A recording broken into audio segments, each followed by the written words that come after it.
Bonsoir fidèles téléspectatrices et téléspectateurs de la télévision BF1. Merci de nous recevoir une fois de plus chez vous à l'occasion de ce nouveau numéro de votre émission Leçon de vie. Celle que nous recevons aujourd'hui est une personne que vous connaissez sans doute de nom, parce que beaucoup parmi vous ont appris à lire à partir de l'ouvrage qu'elle a coécrit, à savoir Lire au Burkina. Vous l'aurez sans doute deviné, il s'agit de Bernadette Daho. Bonsoir Madame Sanou. Bonsoir. Merci de nous recevoir chez vous. Merci. Bon, avant de démarrer cette émission, est-ce que vous avez une petite blague à nous partager? Une histoire drôle. Qu'est-ce que je peux vous raconter? Sinon, cette histoire d'une femme qui va au restaurant, ce n'est pas des histoires d'écrivains, mais ils sont en groupe. Tout le monde dit je veux steak frites, steak frites, steak frites. Et elle est gaou comme moi ici. Donc elle aussi, elle dit donc moi aussi je veux steak frites. Après, quand le type tourne le dos, elle demande aka steak ni o sogo bara. Donc est-ce que voilà. Aka steak de sogo bara. Quoi sogo bara? Quoi est-ce que sogo? Est-ce qu'il y a la viande dans le steak là? Son steak là. Voilà. Donc tout le monde se regarde, on dit tu sais pas ce que c'est, pourquoi tu demandes alors? Avant de commencer cette émission à proprement dit, nous allons d'abord suivre votre bio express pour que les téléspectateurs aient une idée de qui vous êtes suivant.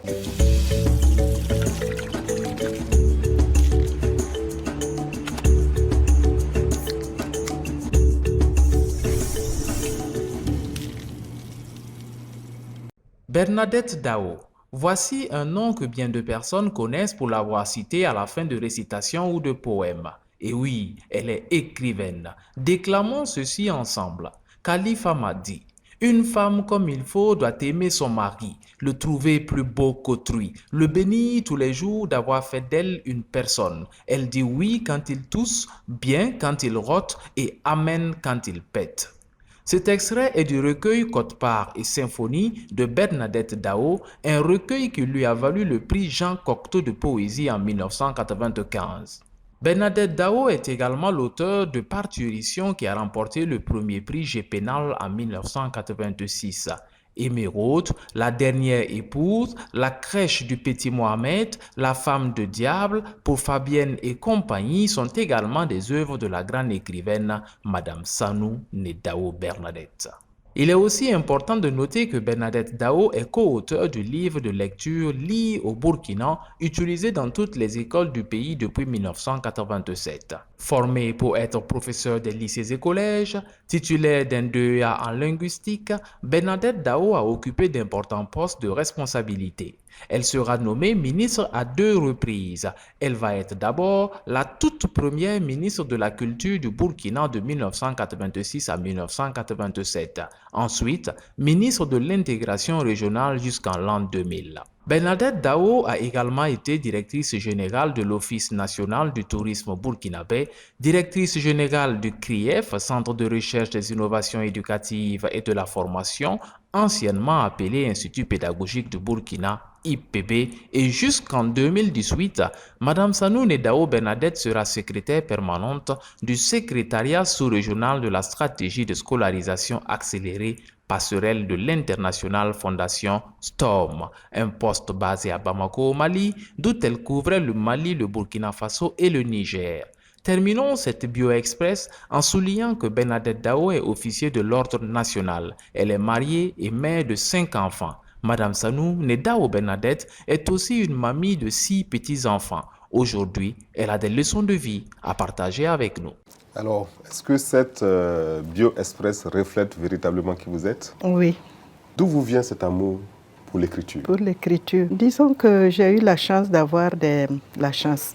C'est mes profs de français depuis le collège, le lycée. Y a-t-il un qui vous a marqué particulièrement? Oui, et qui vous a inspiré une prof de français de notre 4e, je crois, jusqu'en 3e, mademoiselle Vigna. Elle alors, écrivait de belles rédactions, et quand on produisait de belles rédactions, elle passait la semaine à lire nos rédactions, à nous encourager. Elle dit, vous devez savoir vous exprimer par écrit. Vous devez pouvoir rendre par écrit vos émotions, etc. Et finalement, plus tard, je me suis dit, tiens, voilà l'amie la plus fidèle, la feuille blanche devant soi. On peut lui confier ce qu'on veut. On n'est pas obligé par la suite de partager, mais on a là quelqu'un qui vous écoute et qui vous reçoit, à qui vous pouvez tout dire, vous pouvez tout mettre là-dessus. Et donc, ça m'a permis de me lancer, quoi. Voilà. Il faut dire aussi que l'actualité autour de moi, la vie, la société, tout ce que je voyais autour de moi, je me suis dit, il faut pas rester indifférent à tout ça, ni en marge, sans être forcément au devant des choses, ni être véhément. Il faut quand même pouvoir s'exprimer. Il faut s'exprimer là-dessus, il faut dire son opinion, parce que j'estime que l'opinion de chacun de nous compte sur tout ce qui se passe chez nous là. Alors je me suis mise à m'exprimer sur ce qui se passe chez moi, autour de moi, et bon, ça a donné des livres, des récitations, des poèmes, voilà. Justement, on voit Lire au Burkina, où vous êtes co-auteur. Nous sommes deux rédactrices. D'accord. Madame Jeanne Sidibé Rwamba, elle est née Rwamba, et moi, toutes deux linguistes de formation. Et l'illustrateur s'appelle Palmpa Léonard. Donc nous sommes 3 personnes à avoir réalisé ce livre. Évidemment, 3 personnes sous la direction et avec l'encadrement des inspecteurs, des conseillers pédagogiques. C'est toute une équipe qui nous a aidés à sortir ce livre.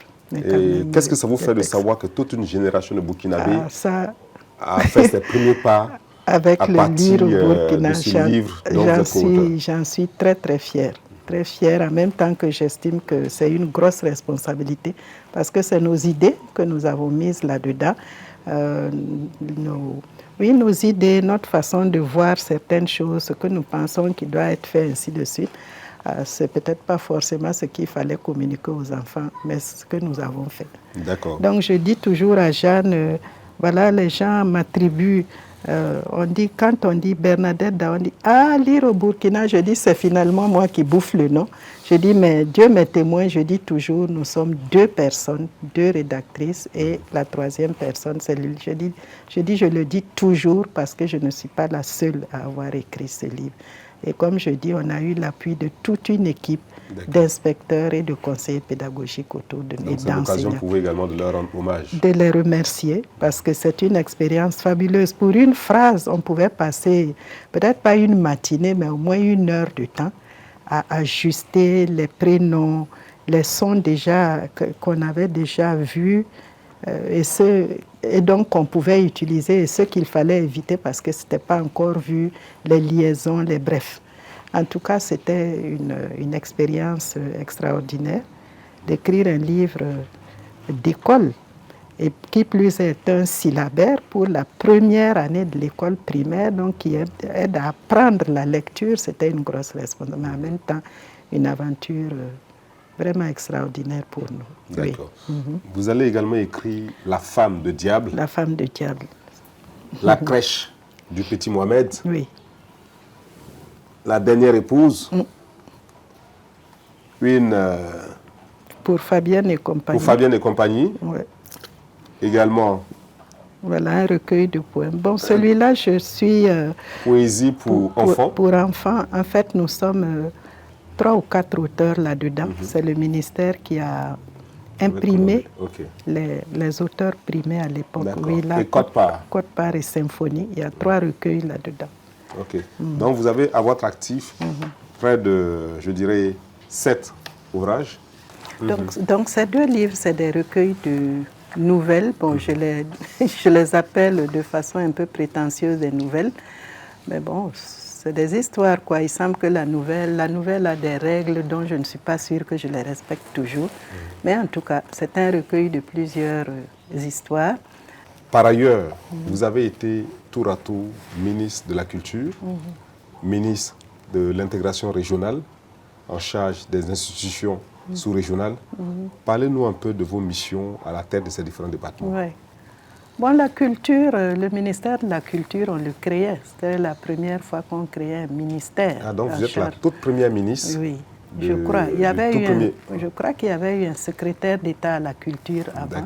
Mais le titre de ministre de la Culture, je crois que, très humblement, j'ai été la première à la porter ici au Burkina.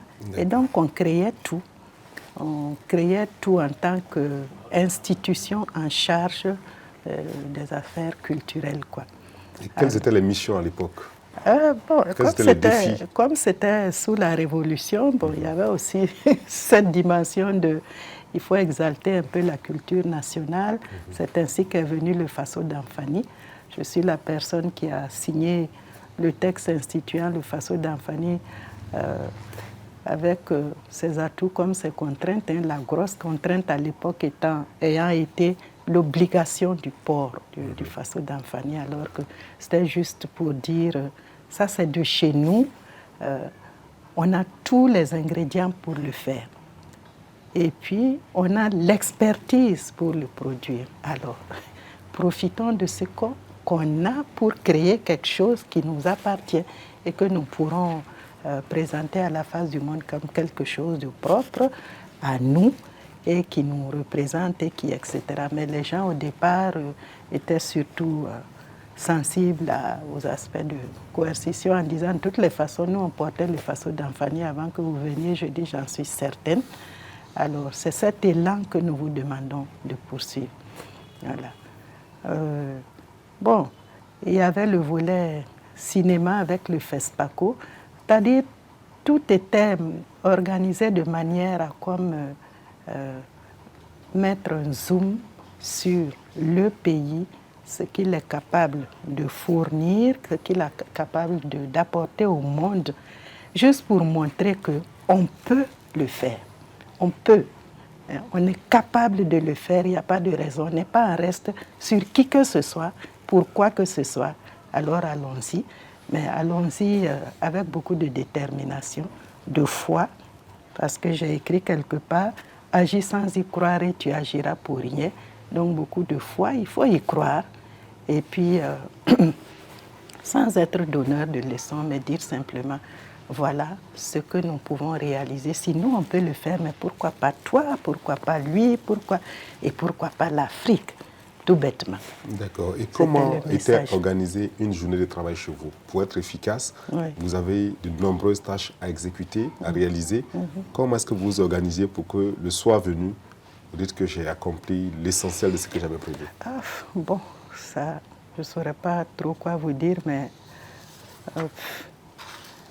il faut simplement être... À quelle heure commence votre journée? Bon, la journée, on va dire peut-être vers 7h30, voilà, 7h. Mais quand ça s'arrête, il n'y a pas.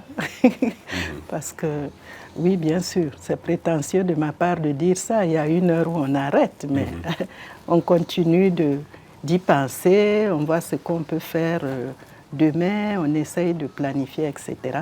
C'était un peu ça dans tous les départements, de toutes les façons. Et je crois que ça continue d'être pareil. D'accord. Justement, avant les postes ministériels que vous avez occupés, vous avez été directrice générale de l'IPB, l'Institut pédagogique du Burkina, actuellement CRIEF. Vous avez également été directrice générale de l'Office national du tourisme burkinabé. Voilà, des institutions quand même qu'il fallait piloter pour obtenir certains résultats. Donc ça demande d'avoir une méthode de travail pour qu'on puisse engranger des résultats. Ça. Bon, nous étions aidés à l'époque. Il y avait, je pense que c'est un peu à ces moments-là que la culture des termes de référence est plus ou moins renforcée dans notre pays. Avant ça, c'était le CIMIEX. Il y avait tous ces instruments de planification-là qui nous aidaient quand même à y voir clair. Et puis, il y a les cadres de concertation institutionnels qui sont là, qui aident à planifier les choses, que sont les CACEM, comment on appelle ça, les réunions de cabinet, des réunions hebdomadaires, des choses comme ça. Mais enfin, tout cela, c'est ce qu'on met à votre disposition. Il faut que vous-même, vous puissiez en tirer profit, que vous puissiez extraire de ci et ça. Vous l'appropriez. Voilà, vous l'appropriez. Exactement, merci pour le terme. Voilà, pour faire ce qu'on vous demande et on y est arrivé comme on a pu, quoi. Voilà, je voudrais quand même parler de l'expérience de la Direction générale de la coopération internationale. Pour moi, c'était extraordinaire parce que je suis de l'éducation un tout petit peu. Moi, je connaissais mes livres, mes programmes scolaires, etc. Et voilà que je suis bombardée, je prends le terme à dessein, directrice générale de la coopération internationale. Alors le titre, je disais à mes enfants, faites gaffe, vous avez devant vous une grosse, vous voyez, non. Surtout que c'était au ministère des Affaires étrangères, assez proche du ministre des Affaires étrangères, qui lui, bref, vous connaissez comment je vais dire, les missions du ministère de la Culture, des Affaires étrangères. Et là-dedans, la coopération était quand même, c'est quand même un volet assez spécifique. Nous, on avait en charge les institutions de coopération bilatérale et les institutions de coopération multilatérale. Donc, tout ce qui est ambassade du côté du bilatéral et tout ce qui est PNUD et autres du côté du... Alors, c'était une expérience extraordinaire parce que vous rencontrez des gens, vous avez... Du jour au lendemain, vous passez d'une culture à l'autre avec le bilatéral, puis brusquement, vous êtes transporté carrément au multilatéral avec toutes les dimensions internationales que cela comportait. Bon, je trouve que c'était une très, très grande expérience et que c'est là qu'on voit si le pays est bien positionné. En tout cas, le positionnement du pays dans toute cette affaire de coopération et de relations internationales, on se dit, ben tiens, il n'est peut-être pas très grand notre pays, mais il compte. Il compte et il compte pour beaucoup. Pour que tous ces gens-là soient autour de nous et qu'ils ne soient pas prêts de s'en aller, ni de nous lâcher, ni d'eux. Alors, peut-être faut-il se prendre au sérieux et puis se dire que ça vaut le coup. Alors, racontez-nous une anecdote où vous êtes sorti d'une réunion avec un justement de ses partenaires. Et là, vous êtes ressorti très fier d'être burkinabé. Peut-être pas une réunion, mais un fait particulier. Je devais rencontrer le représentant résident d'une institution que je préfère ne pas nommer ici. Et puis, oui, bon, comme on en a l'habitude, notre rencontre, c'est à quelle heure? Je dis 16h, monsieur le représentant. C'était quand même un monsieur, ça je peux le dire. Ah bon, oui, 16h. Je dis, oui, 16h. Et puis, il ne voit rien venir. Oui, mais alors, c'est 16h, où est-ce qu'on tient la réunion? Je dis, mais la question ne se pose pas. Vous venez dans mon bureau. C'est-à-dire, ils n'en revenaient pas parce que, bon, ils ont l'habitude que... On vient de le voir. Voilà, à l'immeuble des Nations Unies. Et puis j'ai dit, ah non, nous sommes le ministère des Affaires étrangères. S'il y a bien un ministère régalien par... voilà. Alors vous venez dans mon bureau, le monsieur... ah oui, ça se passe chez vous? Oui, ça se passe chez moi, monsieur le représentant. Je vous attends. Donc, il est venu grimper nos 3 étages parce que nous, on n'avait pas d'ascenseur. Puis, il est rentré dans mon petit bureau avec beaucoup d'odeurs de chauve-souris autour de nous. Et puis, il a dit, ah, madame, c'est bien votre bureau. J'ai dit, oui, c'est bien. Et puis, on a tenu notre réunion. Et puis, je dis, vous êtes content? Vous avez eu ce que vous vouliez? Il dit, j'ai eu plus que ce que je voulais, mais je ne vous dirai pas quoi. Bon, je me suis dit peut-être c'est parce que j'avais eu l'audace, pour ainsi m'exprimer, de le faire venir au bureau. Voilà. Mais je ne suis pas la seule à avoir fait des choses. C'est-à-dire les gens ne comprennent pas que on peut se permettre des choses comme ça avec les partenaires. Hein? Et qu'on ne soit pas toujours obligé de se déplacer vers eux, ni quoi. Ils sont chez nous. Pourquoi il faut que... Voilà. Eh bien, nous marquons une pause pour suivre le témoignage d'un de vos collègues.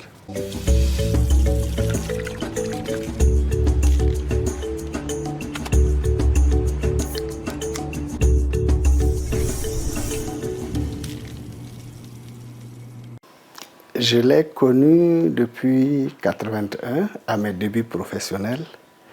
On s'est connu à l'INE. L'INE, c'est l'Institut national d'éducation qui, à l'époque, avait la charge de la mise en œuvre de la réforme de 1979. Bon, Bernadette là-haut, on a travaillé effectivement ensemble Et ce qui frappe quand vous la voyez, c'est la personne joviale. La personne qui fait rire tout le monde. En tout cas, quand elle arrive dans un milieu, elle se moque de tout, elle fait rire tout le monde, et elle tourne tout en dérision. Et donc, d'abord, c'est ce personnage-là, ce trait-là qui transparaît. On avait un supérieur hiérarchique qui bégayait. Donc, il y avait de la peine à prononcer mon nom. Tous les MM, c'était des B. Donc, quand il me rencontrait, c'était Bichel. Donc, le Shell la sortait comme un soulagement. Bernadette s'en est emparée et c'était devenu son appellation. C'était une qui était artiste dans l'âme. Et je lui disais ça souvent, je dis, mais toi tu t'es égaré parmi les enseignants. Au lieu d'aller au cinéma ou bien au théâtre, qu'est-ce que tu viens faire, qu'est-ce que tu viens chercher à l'éducation? Et en tant qu'artiste, quelquefois elle me montrait les poèmes qu'elle composait. Et quelquefois, je lisais ça dans les journaux. Et c'est une aussi qui avait des qualités de dessinatrice. Parce que quand on va en réunion, même avec le ministre, vous la voyez studieusement assise là. Elle est en train... Vous pensez qu'elle est en train de prendre des notes. Alors qu'en réalité, elle est en train de faire la caricature de quelqu'un. Quelqu'un qui est dans de la réunion. Et c'est après la réunion qu'elle vous montre ça. Elle était foncièrement contre l'injustice et contre l'arbitraire. Et ce qui me permet de dire ça, c'est le cas que j'ai vécu à l'INE là-bas, avec les CDR. Il y a eu une crise qui s'est installée entre les CDR et moi. Bon, je n'étais pas tout seul, il y avait un certain... Mais c'était moi qu'on avait présenté comme étant le personnage central, comme étant l'instigateur. Lors d'une des AG, à la sortie, moi je repartais au bureau et j'ai regardé derrière moi, c'est Bernadette qui me suivait. Et elle était en train de pleurer à chaudes larmes. Et je me suis dit que celle-là, elle est contre l'arbitraire, elle est contre l'injustice. Petit commentaire à la suite de ce premier témoignage. Oui. Pour ce qui est de la convivialité, il a raison. J'estime qu'il ne faut pas se prendre trop au sérieux, quoi. Ce qui ne veut pas dire qu'on en pense moins, on n'en pense pas moins, ni qu'on peut en faire moins. Je pense qu'on peut travailler dans la bonne humeur. En tout cas, notre service à l'époque, avec le leur, c'était les psychologues et sociologues, et nous, on était linguistes. Les linguistes, dans notre bureau, on s'occupait des langues nationales, la production de documents en langue nationale. Nos deux services-là, c'était, en tout cas, parmi les services dont les programmes d'activité étaient généralement accomplis, au moins à 85 ou 90%, pour ne pas dire à 100%. Et pourtant, à longueur de journée, on nous entendait rigoler, c'est pas possible. Nous, on avait surtout l'habitude d'aller, comme tous les fonctionnaires, acheter des brochettes à 10 heures. On vient, on boucle notre bureau et puis on écrit à la porte « Attention, ici, on pond ». Et donc, ça veut dire qu'en ce moment-là, nous sommes en pleine réflexion, mangeaille, quoi, vous voyez. C'est-à-dire, on ne s'en faisait pas. Et puis, on avait créé ce cahier où on relevait un peu les petits mots des uns et des autres. Alors, par exemple, ce Peul Djibrilou, à l'époque, qui nous dit que, paix à son âme aujourd'hui, évidemment, il dit que lui, il a mangé les écrevettes pour la première fois au Togo. Alors, nous avons relevé ça. J'ai relevé ça dans le cahier. J'ai attendu que tout le monde soit là. Et j'ai dit, Djibrilou, il faut nous dire, qu'est-ce que tu as mangé au Togo? Est-ce que c'était des écrevisses ou bien des crevettes? Parce que les écrevettes, je ne connais pas. Vous voyez? Donc, on l'a moqué toute la journée. C'est devenu, j'ai mangé des écrevettes. Vous voyez, ce genre de choses, quoi.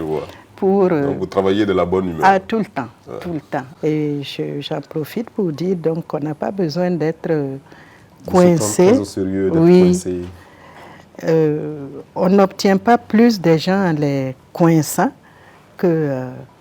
moi, en tout cas, je pense que j'ai toujours obtenu ce que je voulais comme collaboration, comme information, comme appui de la part des collègues et des collaborateurs que j'ai eus, tout en étant totalement décontracté, sans être vulgaire.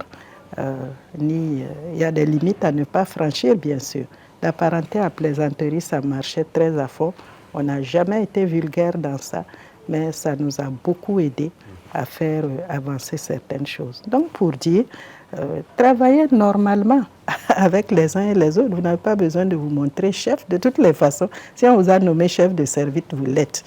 Maintenant, il faut affirmer, il faut confirmer ça par votre travail et puis votre relation aux uns et aux autres, plutôt que de rentrer et puis se faire...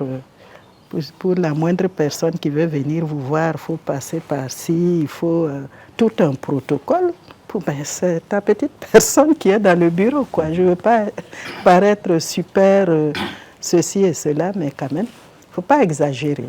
Voilà. On peut rester tout à fait naturel et travailler correctement. D'accord. L'on voit également que vous êtes très active sur le plan associatif. Vous militez au sein de 3 associations, à savoir Gimbi, l'association, le club Gimbi, l'association Unteni et également l'association Benkadi et Neblaboum. Oui, ce sont des choses qui ont existé. Hein. Bon, j'étais la présidente du club Gimbi, un club mutualiste d'épargne et de crédit.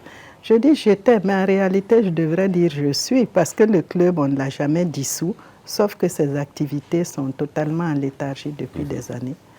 Unteni, c'est la même chose. Unteni pour la survie, la protection et le développement de l'enfant. C'était des mouvements de mobilisation sociale en faveur de l'enfant, suscités à l'époque par l'UNICEF, et il y en avait dans tous les pays de la sous-région.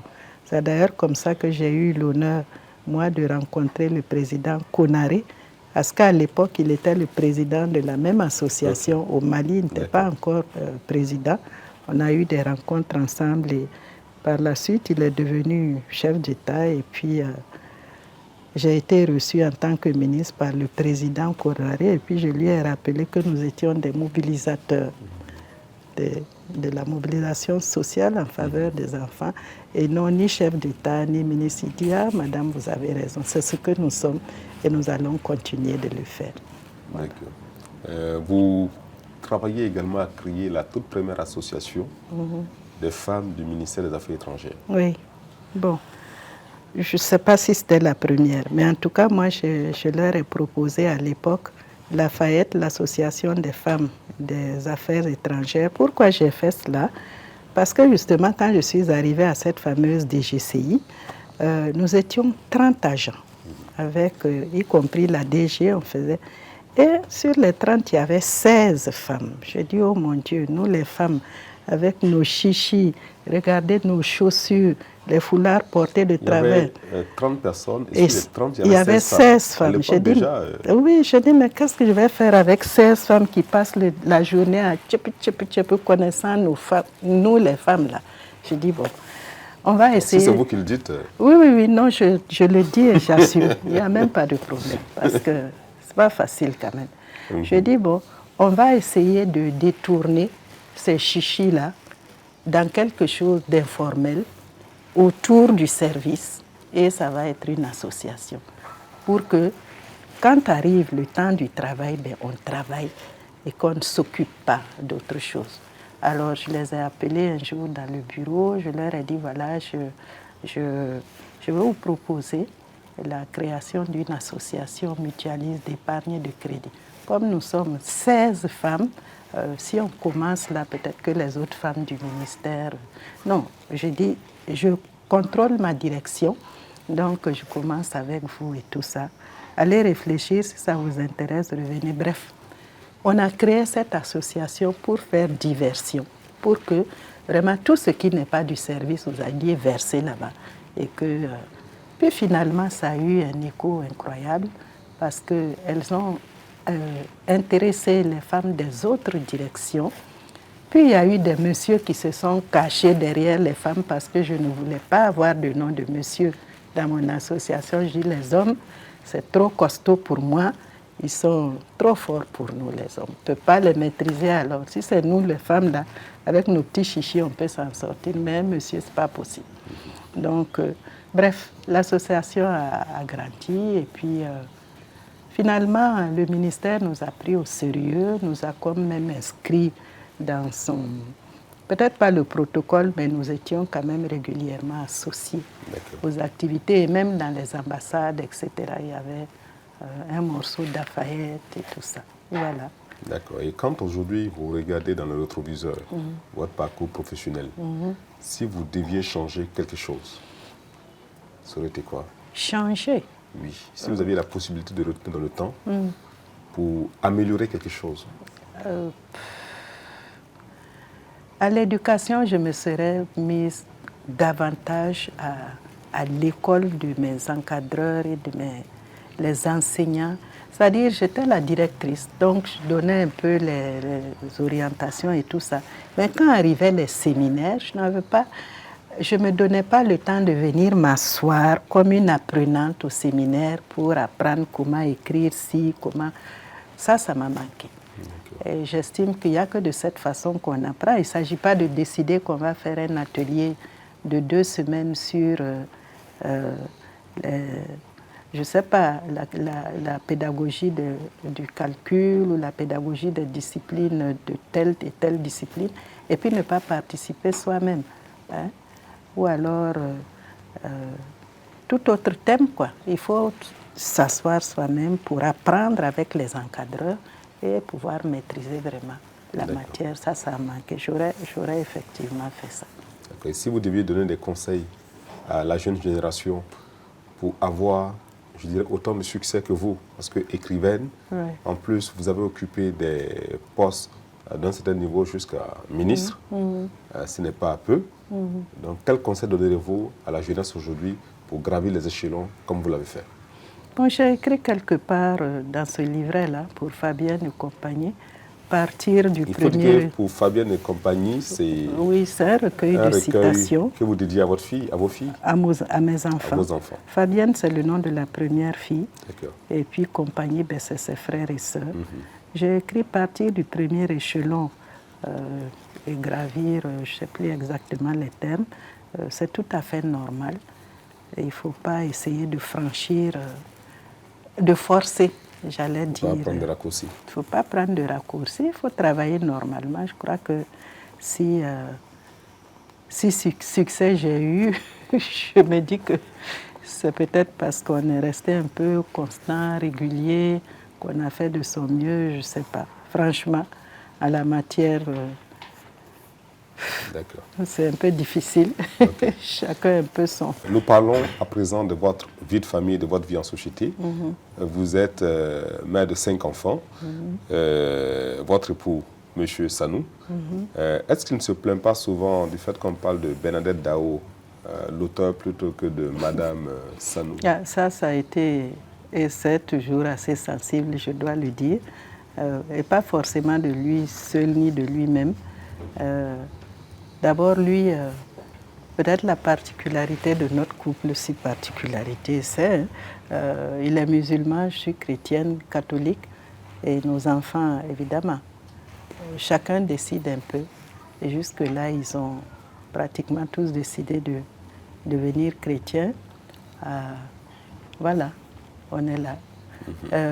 Oui, Bernadette Daho, justement pour la petite histoire, vous voyez, tous les livres-là sont signés Bernadette Daho. Celui-là, c'est Ma Daho. Et puis, brusquement, sur la dernière épouse, on voit Sanou Bernadette Daho.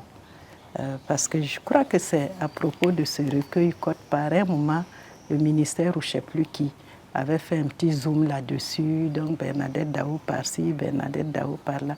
Alors, il y en a qui ont, comme on dit dans notre langage là, mis leurs chaussures. Ils sont allés voir mon mari au bureau. C'est quoi? Vous avez divorcé? Ben non. Pourquoi? Ah ben, puisqu'elle signe Bernadette Daho, et puis on dit Bernadette Daho partout, Bernadette Daho partout. Alors il dit, ben, allez lui demander pourquoi elle dit ça. Mais pour le moment, elle est chez moi. Il dit, ah non, je ne suis pas chez toi, c'est toi qui es chez moi. Parce que la maison, là, c'est pour moi, hein, c'est moi qui fais ta maison. Bon, ça, c'est une parenthèse. C'est la femme qui fait la maison. Ah, ça, c'est clair. Ça, c'est clair. Les mots aussi disent Pagalaï. Ah, vous avez tout compris. Je dis toujours que, je demande toujours au monsieur, est-ce que tu habites chez ta femme? Parce que s'il y a 2 frères là, une parenthèse, s'il y a 2 frères et que c'est le jeune frère, le petit frère qui est marié, c'est chez lui là que tout le monde va venir descendre. Parce que c'est là-bas qu'il y a l'action sociale. C'est là-bas qu'ils auront à manger, on prendra soin d'eux, adossés à bosser. Le grand frère là, il va marcher même sur des... Bref. Donc, ça c'est la parole. C'est oui à la femme qui est à la maison. Vous avez tout compris. Voilà. Donc, comme tellement de gens venaient lui demander pourquoi Bernadette Daho, il m'a dit vraiment, si ça ne te dérange pas, quoi, trouve une petite place pour mettre le Sanou là quelque part sur tes livres. Parce que vraiment, ça devient... Tout le monde me demande partout pourquoi tu signes Bernadette Daho. Donc le prochain livre, en le sortant, ben, j'ai mis Sanou Bernadette. Et puis quand même, j'ai gardé Daho, parce que c'est moi. Alors, et je continue de signer. Ma signature officielle, c'est toujours Sanou Bernadette Daho. Puis je lui ai dit, ben non, si ça ne te dérange pas, toi aussi, je vais continuer de signer Bernadette Daho, c'est mon nom de plume. D'une part. De 2, parce que Bernadette Daho, c'est moi. Ce que j'écris n'engage que moi. Si je dis Sanou là, quelque part ça t'engage. Si tu es prêt à endosser tout ce que je mets dans mes livres, il n'y a pas de problème. Mais là, moi, j'assume. Est-ce qu'il y a des choses, tu es prêt à assumer tout ce que je dis, toutes mes idées, etc. C'est pour ça que je veux rester Bernadette Daho, pour être sûr que c'est moi et moi seule qui dit ces choses-là. Et si on doit faire procès à quelqu'un, on le fait à Bernadette Daho, qui est forcément ton épouse, ça ne change pas. Et jeune fille, qu'est-ce qui vous a séduit chez M. Sanou? Quand vous voyez M. Sanou pour la première fois et vous vous dites, ça c'est mon homme. Mon Dieu. C'était quoi les éléments? Qu'est-ce qui a... Voilà. Disons que peut-être ça... ça c'est vraiment difficile. Hein? Peut-être le fait que il sait où il va, il est très pragmatique et oui, pragmatique, alors que moi j'ai tendance à rêvasser un peu, à aller dans tous les sens. Lui, c'est le vrai Bobodjra, quoi. Il prend une direction, il est dedans, voilà, et puis très, voilà. Je crois qu'il m'aide à resserrer un peu ce qui va dans tous les sens. Ça, c'est extrêmement important. Voilà.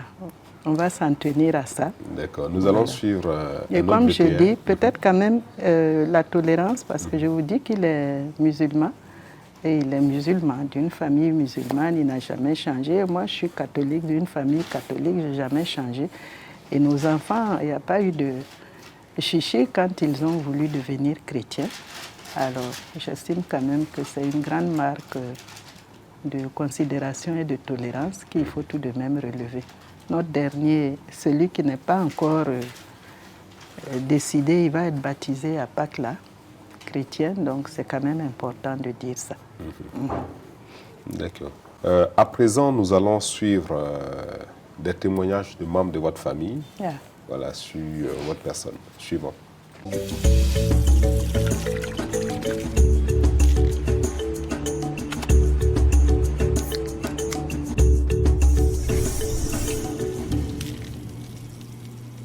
Elle aime vraiment préparer le thau. Quand vous la voyez tourner le thau avec la sauce, comment on appelle ça en français, feuilles de baobab, que ça soit frais, les feuilles fraîches ou sèches, non, elle adore ça vraiment. Donc, elle tourne son thau.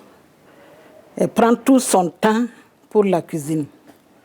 En famille, communément, elle est appelée Ma. M-A, accent circonflexe H.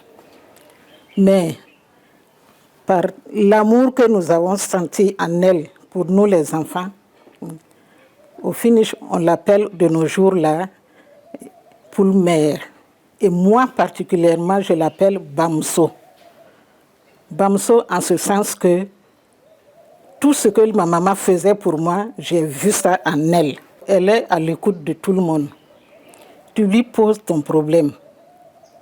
Si elle ne peut pas le résoudre séance tenante, elle te dit, je vais voir. Sois patient seulement. Tu auras une solution à ton problème.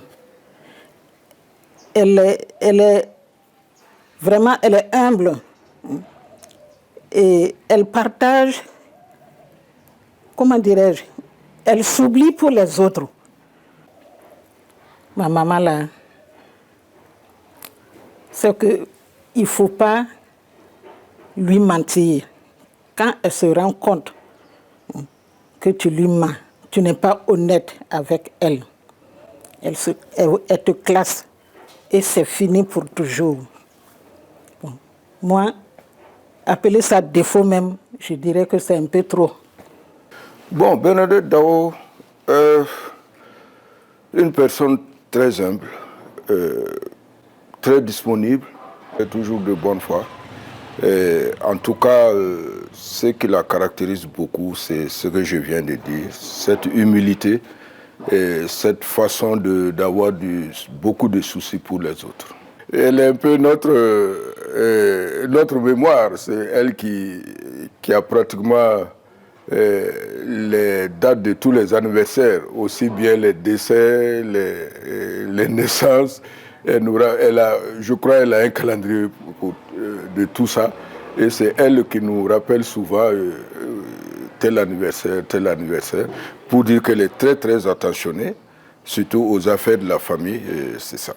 J'avais passé plusieurs concours administratifs et les résultats sortaient un à un. Et le premier résultat qui est sorti, c'était celui du concours d'entrée à l'École nationale d'administration.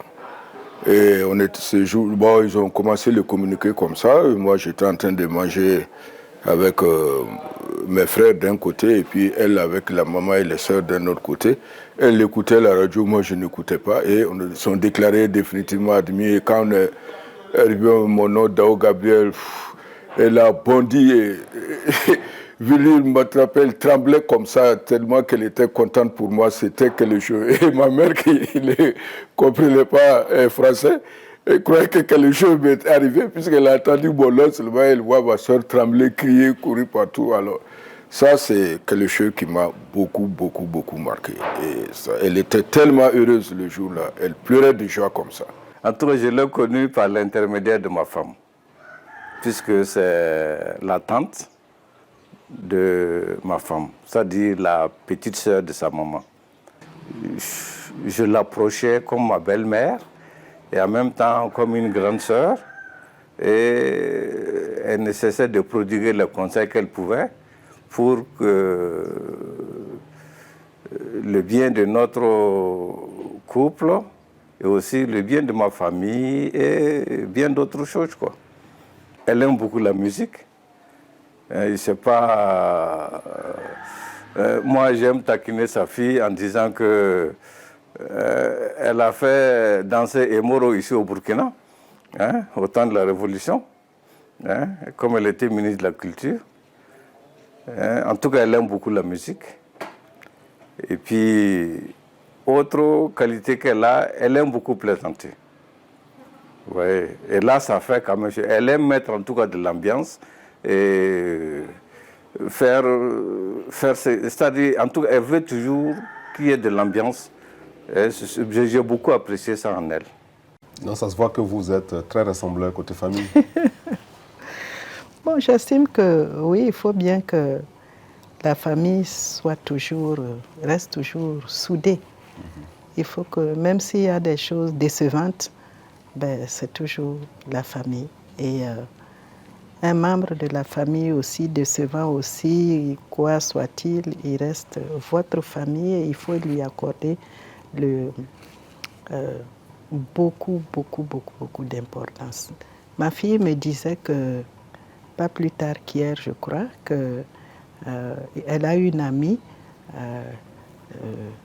qui a quelques soucis avec sa maman et que elle croit qu'à cause de ça, on veut faire Enfin, des gens vont peut-être faire des histoires à sa maman et tout ça. Je dis, tu lui dis de ma part, il ne faut absolument pas qu'elle cautionne cette affaire, ni n'entre là-dedans de quelque manière que ce soit. Ta maman, ce n'est pas possible, elle n'a qu'à te faire n'importe quoi là.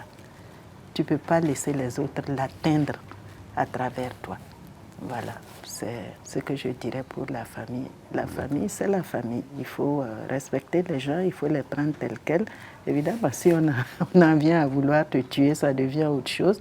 Mais enfin, je crois que il ne faut rien prioriser quoi, par rapport à la famille. En tout cas, je tiens à la mienne. On n'est pas, comme on dit, on le dit avec la nièce qui parlait tout à l'heure. Je suis peut-être rien, mais je viens de quelque chose. Et ce quelque chose-là, c'est ma famille. Elle est extrêmement importante et elle le sera toujours. Voilà. En préparant justement cette émission, nous avons appris que vous avez organisé de façon pompeuse le mariage de votre fille de ménage. Oui. Alors racontez-nous un peu. Quand on sait que généralement les filles de ménage et les patronnes à la maison... Pompeux, c'est trop dire, mais en tout cas, cette fille, oui, elle est restée avec moi 20 ans. Elle m'a consacré 20 années de sa vie à s'occuper de ma cuisine, de mon ménage, de mes enfants. C'est elle qui a élevé tous mes enfants. Alors, j'estimais qu'elle était comme ma première fille. Et son mariage en 2005, je l'ai organisé. C'est nous qui avons fait les cartes, monsieur et madame, ont l'honneur d'eux. Et puis voilà, les gens, je ne sais même plus s'il y avait eu des cartes. Je pense qu'il y en avait eu quand même. Mais en tout cas, voilà, on l'a organisé comme le mariage de notre première fille. Les choses se sont passées ici. Ce salon était rempli de cadeaux parce que les gens sont venus offrir beaucoup de cadeaux. Et puis tous nos amis étaient autour de nous. J'ai dit oui, c'est Rita, c'est d'elle qu'il s'agit parce qu'elle nous a rendu service pendant 20 ans. 20 ans quand même, c'est... Bon, on va dire, elle était chez toi, tu t'en es occupée aussi. Je dis oui, mais elle s'est occupée de moi. Et cet hommage-là, nous le devons à nos domestiques. Ce n'est ni démagogique ce que je dis, ni vouloir paraître quoi. Quand nos enfants rentrent pour aller aux toilettes ici, c'est la domestique qu'on appelle pour aller s'occuper d'eux. Parce que peut-être que nous, on estime que, vous voyez, puis elles sont à la cuisine du matin au soir, et puis ci, et puis ça. Il y a un minimum qu'on leur doit. À mon humble avis, il y a une façon de les traiter. Et bon, j'ai estimé qu'on pouvait le faire, on l'a fait. Et je ne suis ni la seule, ni la première, ni la dernière. Il y a beaucoup de gens qui font ça pour leurs filles de ménage. Autre chose que je fais quand même pour les filles de ménage, c'est quand elles veulent aller à l'école, en tout cas, je les y encourage. Le cours du soir, il y a une qui a pu avoir son BEPC comme ça, qui est aujourd'hui enseignante.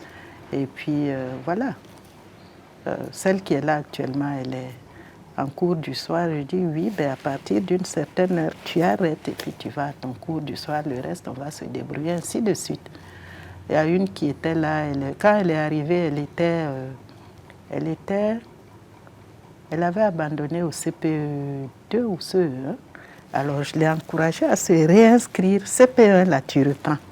Et quand elle partait de chez moi, elle était en 4e. Ça, quand même, j'étais assez fière de ça. Donc, pousser le plus possible. Maintenant, ce qu'elles font de tout ça, c'est leur problème. Mais au moins, j'ai la conscience un peu tranquille d'avoir pas empêché ou... voilà. Il faudrait là créer une nouvelle association pour sensibiliser les femmes sur cet aspect des relations avec les servantes. Ouais. Parce que ce n'est pas toujours évident. Hein? Oui, ce n'est pas évident, mais je dois dire que parfois, la gestion de ces filles-là, c'est loin d'être facile. Parce que tout ce qu'on fait là, ne croyez pas que c'est pour ça qu'elles seront peut-être plus quoi vis-à-vis de vous. C'est pas ça, hein? C'est pas ça du tout. Alors, je comprends parfois les sœurs quand elles ont certaines réactions parce que vous allez découvrir de ces choses. C'est ahurissant ce qu'une peut faire dans votre tour. C'est ahurissant, terrible. Vis-à-vis des enfants, alors n'en parlons pas. Ce qu'elles peuvent faire. Mais enfin, l'un dans l'autre, comme elles sont un maillon nécessaire, peut-être pas indispensable, mais nécessaire quelque part, et qu'elle le remplisse avec bonne foi de temps en temps. Parfois, alors, il faut quand même... on peut être sévère avec elle, même très sévère, mais jamais méchant. Jamais méchant. C'est-à-dire les fonds de marmite brûlés là qu'on leur donne, ou alors les trucs à la... Ça, je ne peux pas faire ça. Et j'estime qu'on ne devrait pas. Je ne donne pas de leçons, mais j'estime qu'il y a des choses qu'il ne faut pas leur faire. Ou alors les réveiller forcément à je sais quelle heure là, parce que, bon ben sors, tu viens faire ça. Ben, si elle est couchée après une journée de travail, peut-être qu'on peut lui accorder. Voilà. Encore une fois, je ne cherche à être ni démagogique, ni trop, quoi que ce soit. J'estime simplement que voilà. D'accord. Eh bien, à présent, nous allons parler de votre enfance, de votre éducation. La première question, parlez-nous un peu de vos parents. Qui étaient vos parents? Oui. Bon, mes parents, ils étaient... mon papa était ATS, comment on appelle ça? Agent technique spécialisé d'agriculture. Il a travaillé à l'Office du Niger. C'est comme ça que nous sommes tous nés au Mali. Ma maman était une femme, comme on dit, une femme au foyer. Donc, mais ce que j'ai... mes parents, c'était des gens... Alors, quels sont les souvenirs marquants de votre enfance? Oui. Les souvenirs qui vous reviennent en tête?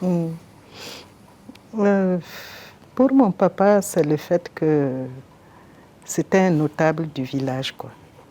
Donc, les fêtes musulmanes, il était là. C'est pratiquement chez nous que les gens venaient fêter. Il fait le carême musulman à la grande... comment on appelle ça, à la Tabaski, son mouton est garanti. Donc finalement, on se demandait s'il s'appelait Vincent ou Bakary, quoi, mes enfants. Donc ça, quand même, ça nous a marqué, de sorte que nous avons très peu fait la différence de religion. On nous a éduqués dans ça. On était dans un milieu à 80%, sinon 85% musulmans. Mais ça n'a jamais été un problème, quoi. On a été, donc ça, ce sont des faits marquants. Peut-être que c'est pour ça que moi... Après, par la suite, c'est mon frère aîné qui est devenu curé et évêque d'un diocèse avec le même esprit de tolérance. Ah oui, oui, tout le monde peut venir à moi, tout le monde peut venir à moi parce que je suis là pour tout le monde, sans distinction.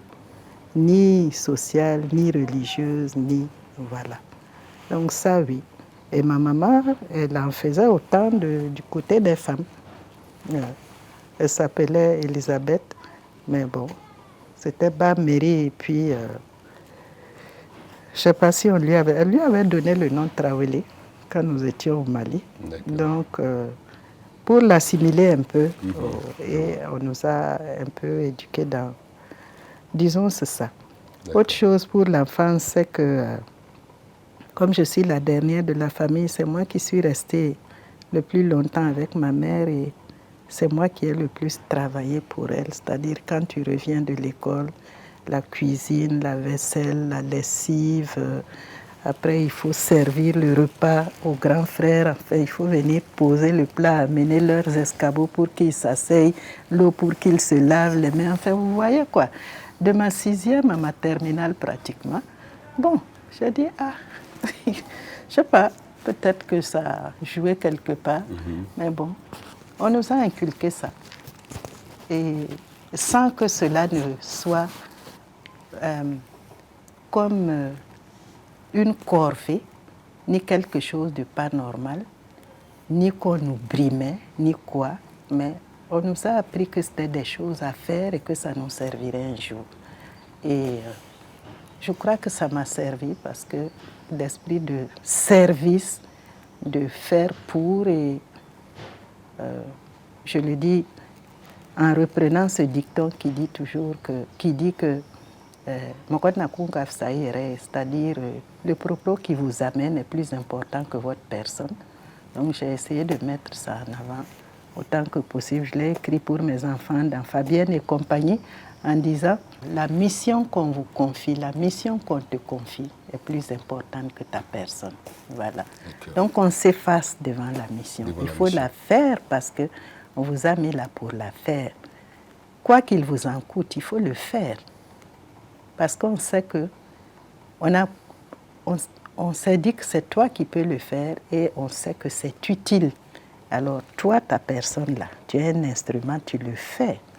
Et puis tu en es fier. Tu es fier d'avoir été cet instrument-là qui a fait cette mission. C'est de là que tu tires ta légitimité, ainsi de suite. Sans démagogie, je m'empresse d'ajouter, ni fausse humilité.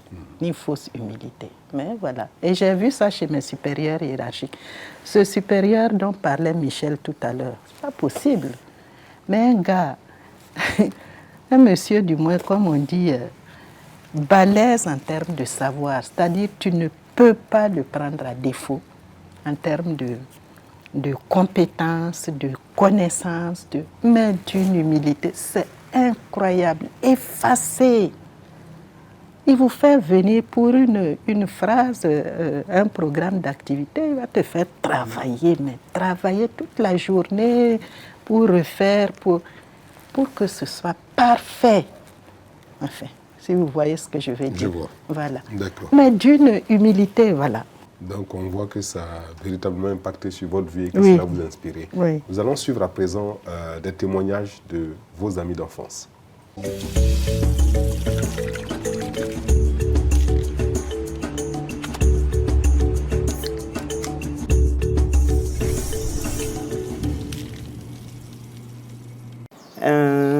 Nous nous sommes connus en 1965 à l'internat Colonaba.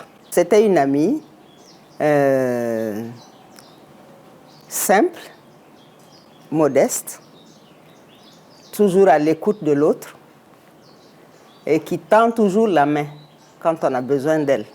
On était ensemble dans les équipes de relais, de saut de l'établissement et on sortait souvent pour aller à ce moment-là, on appelait Cambouin-Saint, là, je crois c'était le PMK, qui était du moins à l'actuel Marien Gouabi. On avait souvent des compétitions là-bas, au stade aussi, mais ce n'est pas le stade du Katout actuel, c'est le stade municipal dans le temps. Bon, les grandes activités, c'était surtout ça. On avait toujours une petite dotation de la part des sœurs. On nous donnait des draps, des serviettes, des slips, du savon. Et ce dont je me souviens, c'est que les slips particulièrement étaient très grands pour nous, pour les élèves de 6e. Je crois que ça devait être grand même pour les élèves de terminale. Alors, qu'est-ce qu'on faisait? On aimait bien les mettre et puis les tirer jusqu'à la poitrine comme ça. Et je sais qu'elle aimait bien faire ça aussi.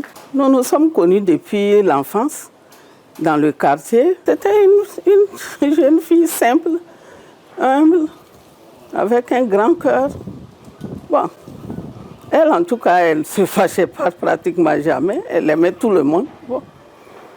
En tout cas, elle était estimée de tout le monde parce que c'est une qui considérait tout le monde. Bon, on a vécu plein de choses ensemble. Ce qui m'a vraiment marqué, c'est quand nous avons passé le CEP. Et on était 4 Bernadette. Elle était Bernadette Dao. Elle n'avait pas de soucis. Moi, j'étais Bernadette Sanou. Bernadette Sanou, on était 3. On était vraiment déterminés par le nom de nos parents, de nos papas. Moi, j'étais Bernadette d'Étienne. Il y avait Bernadette d'Augustin et Bernadette de Vincent. Et c'est une seule qui avait réussi. Et la maîtresse n'a pas dit qui de nous 3 avait réussi. Bon, moi, j'étais complètement effondrée. Et on était en train d'aller même chez un tailleur pour chercher nos habits. Moi, j'ai jeté tout mon argent. Elle m'a consolée, elle dit, je sais que je travaille plus que les autres, donc c'est moi. J'ai dit non. J'ai dit, comme elle n'a pas dit, moi, je ne sais pas. Elle m'a accompagnée chez moi pour dire à mon papa qu'elle sait que c'est moi. Le lendemain matin, dès 7 heures, elle était là pour qu'on aille à l'inspection pour nous renseigner. Quand on est arrivé, elle est rentrée, elle a demandé qui de nous trois avait réussi. On lui a dit que c'était moi. Elle est sortie, elle a sauté à mon cou. Elle dit, tu sais, c'est toi. Et on était contents, on a couru à la maison ensemble. Et de l'inspection à chez nous, on habitait au quartier Saint-Étienne. On est parti à la maison et on a annoncé aux parents, on était contentes. Et puis bon, c'était bien, c'était bien. Elle était toujours attentionnée, elle était toujours là pour moi. Et il y a eu une histoire aussi qui m'a beaucoup touchée, c'est que quand elle était, le gouvernement l'avait nommée, elle venait tout le temps chez moi au service comme avant. Et mes collègues même étaient touchés, disaient, ah, toi, ton amie là. J'ai dit, ah, c'est plus qu'une amie, c'est une sœur. Une fois, j'étais indisposée, je ne me sentais pas bien. Elle est arrivée, elle m'a amenée aux soins, elle m'a ramenée. J'avais un collègue qui s'appelle Sony. Sony dit, mais Madame Ouaré, ta fille, ton amie là, c'est ta sœur ou bien c'est ton amie? J'ai dit, c'est mon amie. Que, ah, vous, votre amitié là, si je pouvais avoir ça. J'ai dit, tu n'auras pas, c'est mon amie à moi. Mais c'est pour dire que bon, c'est une vraiment qui est sans façon, qui a un grand cœur. Ça vous rappelle quoi tout ça? Ce qu'elle dit, elle est mon... Vous prenez par un examen ensemble, oui. Vous ne vous inquiétez pas de savoir si vous avez réussi, vous êtes plus heureuse pour votre copine qui a réussi. Bon, en tout cas parce qu'elle était... maintenant qu'elle le dit et que je me rappelle, c'était terrible pour elle, terrible pour elle. Et quand on a pu savoir que c'était elle, on était vraiment, vraiment, vraiment contents. Elle, on se connaît depuis qu'elle avait 4 ans, 5 ans et que j'avais 4 ans. On a grandi ensemble comme ça. Elle est aujourd'hui mon témoin de mariage et tout. Donc, je peux dire c'est elle qui me connaît le mieux parmi mes amis. Et l'autre, on s'est effectivement rencontrés au collège. Le premier jour de collège, 1965, là, on s'est cooptés comme ça et puis on est restés. Elle est nigérienne, puis la vie scolaire nous a séparés. Elle est retournée dans son pays. Elle a fait le lycée là-bas.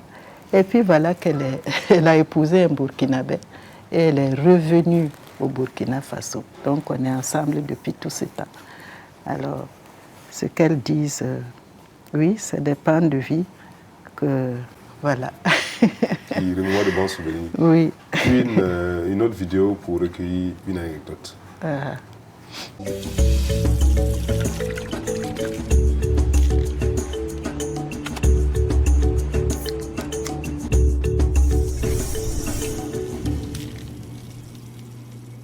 Et un soir, donc, après la douche, on a fini de travailler et on était au dortoir. Et il y a une fille qui a crié, un homme est monté au dortoir. Et c'était la débandade. Les chassés croisés, on se cognait, on se renversait, on renversait les tiroirs, les tables de chevet et tout. Il a fallu que les sœurs interviennent pour mettre de l'ordre. Et effectivement, quelqu'un était monté au dortoir. Il y en a qui l'avaient vu. Donc, on nous a calmés, on allait se coucher. Un homme au dortoir, oui. Pourquoi tant de débandades? Pourquoi tant de trucs? Parce qu'on était à l'internat, à Kolonaba, chez les sœurs. L'internat de Kolonaba à l'époque, très rigoureux. C'est-à-dire, on avait des temps d'études, des temps de ceci et de cela, de correspondance, une liste de correspondants agréés. Et on devait écrire nos lettres et les mettre ouvertes dans un panier. Les sœurs lisaient toutes nos lettres, vérifiaient les adresses. Et quand quelqu'un à qui tu écris n'était pas sur ta liste, évidemment, tu as des demandes d'explication. Alors, dans un tel contexte, quand on allait, pour nous les filles qui étaient à l'internat sans tuteur, les dimanches on sortait, on était toujours encadrés. Il y a une sœur devant, c'était des religieuses, pas des sœurs qui portaient on les appelait mademoiselles, Donc une devant, une derrière et parfois une au milieu. Comme vous voyez, non, vous voyez le truc, je ne vais pas utiliser le mot. Donc on nous amène au marché, on achète nos cacahuètes et on revient au collège. De sorte que même quand on est passé au second cycle et qu'on nous laissait quand même une certaine liberté de sortir par nous-mêmes, c'est devenu un réflexe. C'est-à-dire, tu quittes le collège, tu vas là où tu dois aller, tu reviens au collège. C'est-à-dire, on n'essaye même pas de... Voilà. Il n'y a pas de digression. Ah oui, oui, oui. Donc, dans ce contexte, un homme, évidemment, qui monte dans un dortoir de filles, c'était vraiment... Peut-être pas terrible, mais un événement. Ah oui, ça c'était vraiment un événement. Bon, on a fait 7 ans dans ça. D'accord. À présent, nous passons à la rubrique corbeille, où vous allez tirer un bout de papier pour exécuter le gage qui se trouve sur le bout de papier. Ah, tiens. J'espère bien que ce serait la danse. On nous a dit tout à l'heure que vous allez chanter.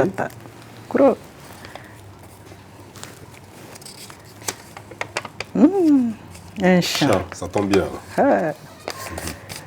Vous allez supporter ma voix de corbeau. Bah. On va par chanter humilité, quoi? On sait que... On va chanter quoi?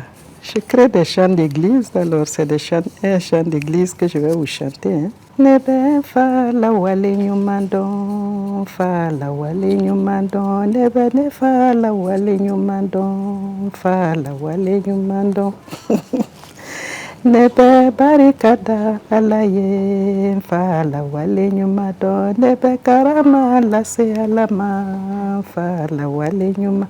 Nebe bonyali la se alama, alemiye kishi, alemiye kumabo, fa la wale nyumandon. Vous avez une très belle voix. Voilà. C'est loin d'être une voix de corbeau.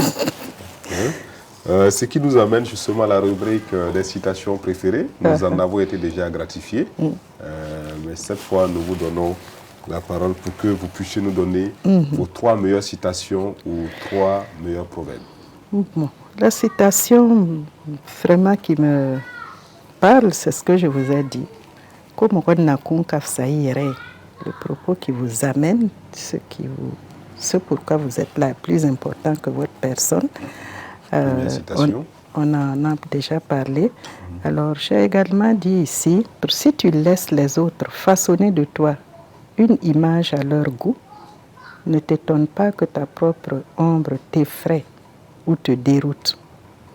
Alors, si vous voulez paraître, vous voulez plaire aux autres, vous voulez agir selon les critères que les autres, ou alors selon ce que les autres croient que vous êtes, ben, ça ne va pas être facile pour vous d'agir. Vous risquez de vous fuir à un moment. Ah ben oui, parce que voilà.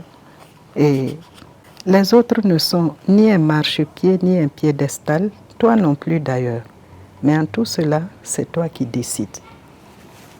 Les autres feront de toi ce que ils feront de toi ce que toi-même tu voudras qu'on autorise qu'on fasse de toi.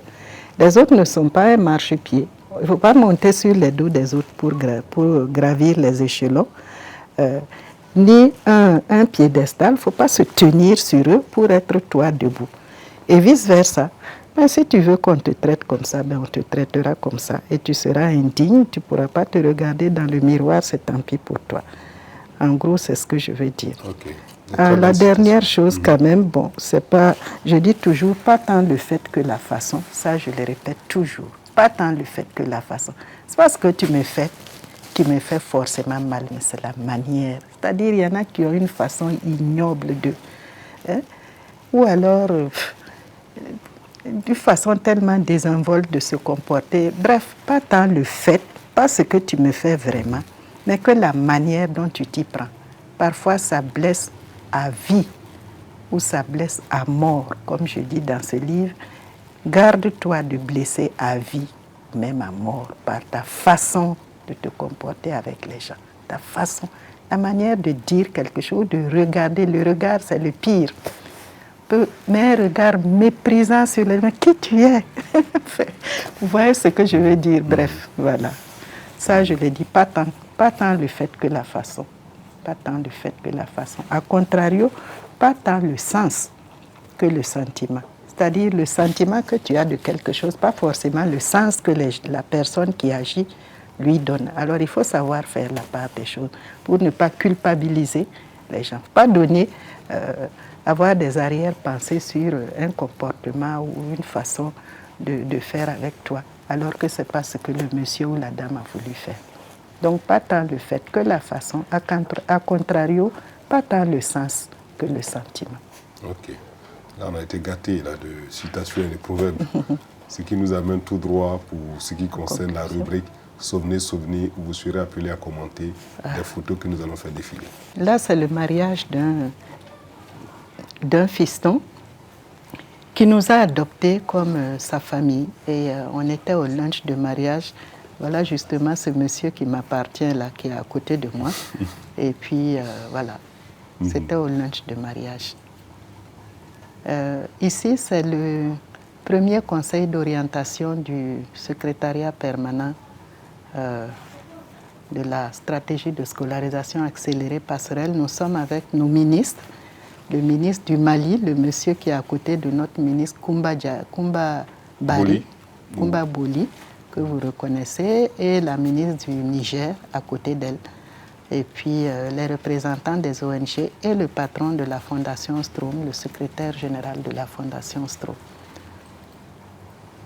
Là, je suis en visite au lycée scientifique Belem Tissé, fondé par ce grand monsieur, Joseph Damiba, un très très beau lycée de jeunes filles, lycée scientifique à la sortie de Ouaga.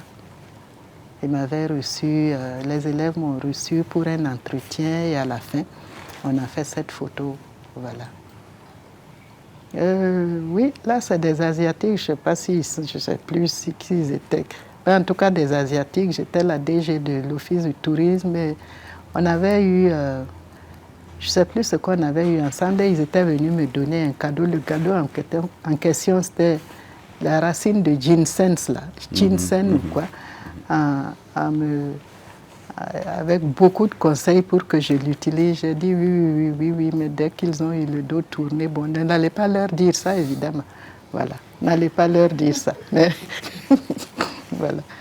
Ah, là, c'est tout récent avec Sali Hassanou, voilà, le spectacle, voilà, avec Sali Hassanou, son spectacle de chorégraphie, en entrée de scène pour ouvrir sa session de 2020 là. Pour ouvrir sa session, il a voulu qu'on fasse un petit spectacle autour de mes poèmes, de certains de mes poèmes. Et là, on était sur scène, voilà, avec un danseur. Oui, ben ça, c'est l'un de nos innombrables ateliers sur les référentiels, la création. Et là, on était un référentiel pour l'amélioration des pratiques pédagogiques. C'est notre secrétaire général qui présidait Monsieur Zaba, Innocent. Et moi, j'étais là en tant que directrice. Ah oui, là, c'est le camarade président, saluant donc les membres du gouvernement. J'ai à ma droite, donc, Valère Sommet, paix à son âme. Là, nous étions au Mali, je suis avec un dozo, nous étions en sortie au Mali et j'ai tenu à faire cette photo parce que les dozos, c'est des gens que j'admire beaucoup, même si je trouve qu'ils sont un peu mystificateurs parfois, mais c'est des gens de grande science qu'il faut approcher. Et moi, voilà, il m'avait d'ailleurs donné toute une panoplie de trucs à faire, censés être des gris-gris puissants, et puis dès qu'il a tourné le dos, j'ai refilé ça à un monsieur, parce que je ne me voyais pas du tout utilisant ces affaires-là. Ça, je devais être en première année d'université, voilà, je crois, première année d'université.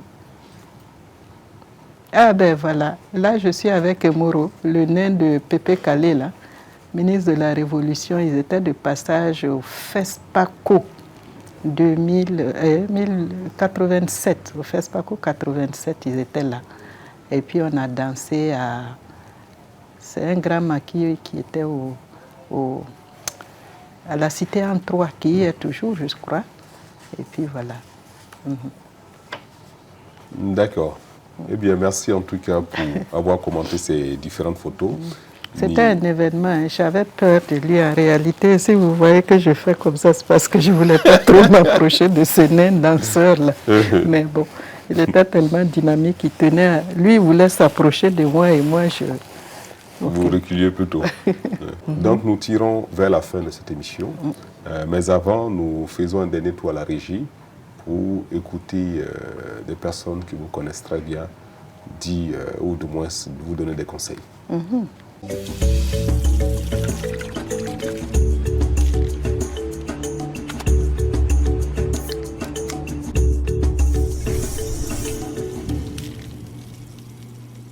Dette, je te remercie et comme tu es éducatrice, il faut transmettre tes valeurs, les bonnes valeurs, là, les valeurs positives, il faut les transmettre à tes enfants.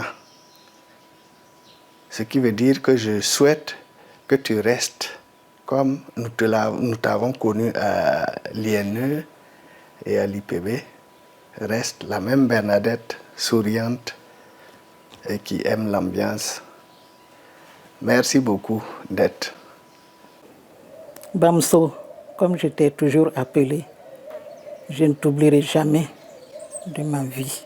Moi, il faut rester ce que tu es sur le plan de l'humanisme. Même si il faut toujours rester de bonne foi dans tout ce que tu fais et rester humble, et tant que tu te sens bien comme ça, il faut rester comme ça. Et être toujours disponible, je trouve que ce sont des qualités essentielles. Même si c'est vrai que nous sommes dans un monde de loups aussi. Et il y a des gens qui pensent que ça c'est de la naïveté et qu'il faut en profiter. Mais il ne faut pas tenir compte de ces gens. Même ces gens finissent par se rendre compte que c'est eux qui se trompent. Et que la meilleure façon d'être heureux, c'est ce qu'elle est en train de faire là. Et en tout cas, moi, je l'encourage à rester comme ça et à continuer d'être disponible vis-à-vis des gens et de rester humble dans la vie. Alors, Madame S, ce que je te demande, c'est d'être et de toujours rester celle que tu as toujours été. Celle qui tend la main, qui est pleine d'humilité, qui répond toujours présente quand on a besoin d'elle et qui s'occupe toujours des autres. Et qui fait comprendre aux autres qu'elles sont très très importantes. Ça, c'est une particularité de Madame S. Elle te fait comprendre vraiment que tu es un être unique, un être particulier. Et je lui demande de rester ce qu'elle est. Je souhaite que vous continuez à prodiguer toujours les conseils que vous donnez à votre fille, qui est ma femme. Et courage pour tout ce que vous faites dans votre vie. Tu sais très bien que je t'aime beaucoup. Je t'ai toujours porté dans mon cœur. Je prie Dieu que Dieu nous garde unis dans son amour et qu'il continue son œuvre de bénédiction dans ta vie et dans la vie de tes enfants. Amen. Alors, des conseils à vous prodiguer, qu'est-ce que vous en pensez? Je les remercie simplement. Oui, j'estime qu'il faut rester égal à soi-même, effectivement, en toutes circonstances. J'ai coutume de dire qu'il n'y a rien au-dessus de l'être humain. Les titres, je ne m'en suis jamais embarrassée, parce que les titres, la richesse et toutes ces choses, encore une fois, sans être démagogique, comment on dit ça encore, j'estime que les titres et tous ces trucs-là, c'est à l'être humain que c'est attaché. Donc il n'y a rien au-dessus. Quand une personne est incapable d'avoir du respect ou de la considération pour un être humain, je dis, c'est grave pour toi, c'est grave. Donc je les remercie très sincèrement pour ce qu'ils ont dit de moi et je vais essayer de suivre leurs conseils de tout mon cœur. Merci. D'accord. Maintenant, un mot à l'endroit des téléspectateurs, un dernier mot.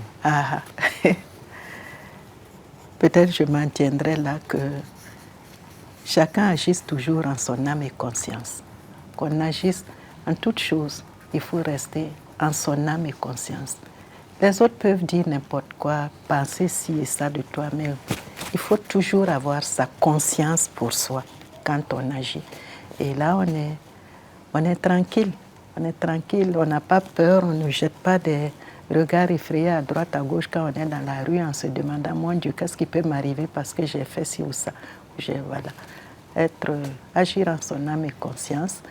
Et puis, je remercie aussi les amis, les parents. Vous savez, quand on dit de vous quelques biens, etc., c'est parce que vous avez des gens bien autour de vous. La devise de mon frère évêque que je veux reprendre à mon compte, c'était ceci. Au début, ça veut dire la personne qui t'aide à porter ta charge sur la tête, qui aide à te mettre quelque chose sur la tête, c'est lui qui permet que tu puisses supporter ta charge. Donc, si on est bien, on ne devient pas bien par soi-même.